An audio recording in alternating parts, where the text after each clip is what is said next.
తొక్కిసలాట ఘటన నేపథ్యంలో ఇవాళ సీఎం చంద్రబాబు తిరుపతి వెళ్లనున్నారు. ఉదయం 11 గంటలకు తాడేపల్లిలోని ఉండవల్లి నివాసం నుంచి హెలికాప్టర్లో బయలుదేరనున్న ఆయన విజయవాడ ఎయిర్పోర్ట్ చేరుకుంటారు. అక్కడి నుంచి 11 గంటల 15 నిమిషాలకు విమానంలో తిరుపతికి బయలుదేరతారు. మధ్యాహ్నం 12 గంటలకు తిరుపతి ఎయిర్పోర్ట్కు చేరుకోనున్న ముఖ్యమంత్రి మధ్యాహ్నం 3 గంటల వరకు రుయా స్విమ్స్ హాస్పిటల్ను సందర్శించి తొక్కిసలాటలో గాయపడిన బాధితుల్ని పరామర్శిస్తారు.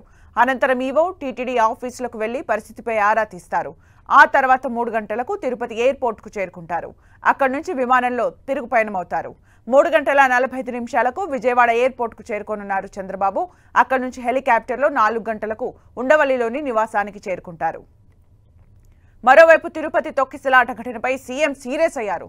కొందరు అధికారుల నిర్లక్ష్యం వల్ల ఈ ఘటన జరిగిందని ఆగ్రహం వ్యక్తం చేశారు.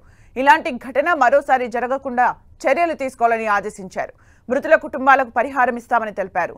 తొక్కిసలాట ఘటన తీవ్రంగా కలిచివేసిందన్న సీఎం క్షతగాత్రులకు అందుతున్న వైద్యంపై అధికారులతో మాట్లాడారు. ఉన్నతాధికారులు ఘటనా స్థలానికి వెళ్లి సహాయక చర్యలు చేపట్టాలని, క్షతగాత్రులకు మెరుగైన వైద్యం అందేలా చూడాలని సీఎం ఆదేశించారు. తొక్కిసలాట ఘటనపై సీఎం చంద్రబాబు సమీక్ష కూడా నిర్వహించారు. డీజీపీ, టీటీడీ ఈవో, కలెక్టర్, ఎస్పీతో మాట్లాడారు. భక్తుల ప్రాణాలు కోల్పోవడం బాధాకరమని ఆవేదన చెందారు.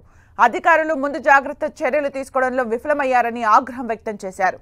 భక్తుల రద్దీ మేరకు ఎందుకు ఏర్పాట్లు చేయలేదని సీఎం ప్రశ్నించారు. మృతుల సంఖ్య పెరగకుండా బాధితులకు మెరుగైన వైద్యం అందించాలని ఆదేశించారు. టీటీడీ టోకెన్లు ఇచ్చే కౌంటర్ల నిర్వహణ, భద్రతను పునః సమీక్షించాలని ఆదేశించారు.